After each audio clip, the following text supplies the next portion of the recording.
The meeting between U.S. President Donald Trump and Chinese leader Xi Jinping quickly became one of the most talked about political events in the world over the last few hours.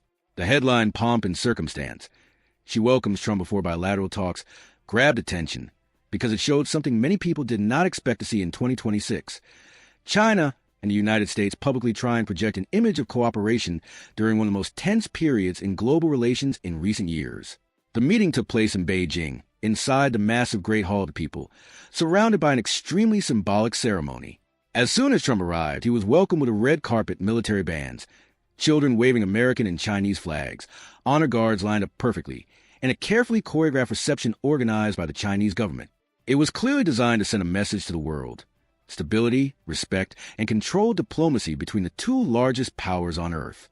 But behind all the smiles and ceremonial gestures, massive tensions were still present beneath the surface. This meeting was never just about diplomacy. It involves some of the most dangerous and important issues in the world right now: Taiwan, artificial intelligence, trade wars, the Middle East crisis, technological competition, AI chips, oil, and even the possibility of a future military conflict between China and the United States. During the opening remarks, Xi Jinping made a statement that immediately echoed around the world. He said China and the United States should be partners, not rivals. At the same time, he warned that any mistakes involving Taiwan could lead to conflict between the two nations. It was diplomatic language, but the message was direct and unmistakable. Taiwan became the hidden center of the entire meeting. China sees Taiwan as part of its own territory, while the United States continues to support the island militarily and provide weapons for its defense. This has increased tensions for years because Beijing views American support as a direct provocation. During the summit, she essentially made it clear that Taiwan remains China's red line. Meanwhile, Trump adopted a very different tone publicly.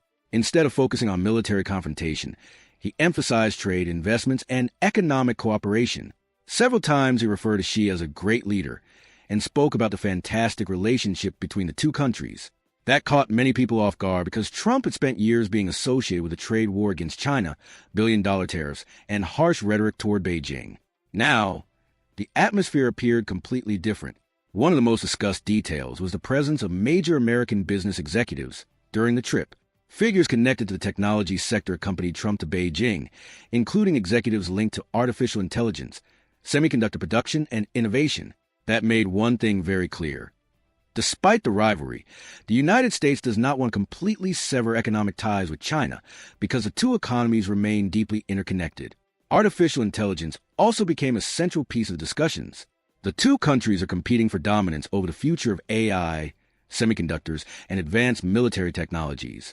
Over the last few years, the United States imposed multiple restrictions on Chinese companies in an attempt to limit China's access to advanced chips. However, shortly before the meeting, reports emerged suggesting that the U.S. government may have eased some restrictions involving AI chips. Many interpreted that as a possible goodwill gesture ahead of the summit. Another major topic was the Middle East.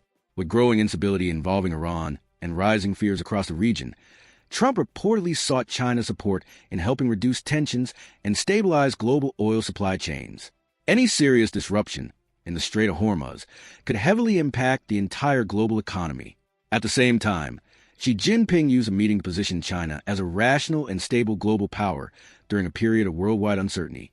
Analysts noticed that Beijing wanted to strengthen the image that China is prepared to play a larger leadership role while the world faces wars, economic instability, and rising geopolitical tensions. Another fascinating aspect was the enormous symbolic weight of the ceremony itself. China understands extremely well how to use political imagery and protocol to send messages to the world. The grand scale of the reception was no accident. Many experts interpreted it as a demonstration of strength, organization, and state power. Everything appeared carefully orchestrated. The national anthems, the soldiers, the positioning of both leaders, the handshakes, the photographers, and even the camera movements during international broadcasts. Even the body language of both leaders became a topic across social media and political analysis channels. Some experts noted that Trump appeared more restrained and serious than usual during public appearances, while she projected an extremely calculated and controlled posture. But perhaps the most interesting moment came when she referenced the so-called Thucydides trap. This historical theory suggests that wars can emerge when a rising power threatens to replace an established dominant power. It originally referred to the conflict between Athens and Sparta in ancient Greece. When she mentioned it, Many analysts interpreted it as an indirect warning.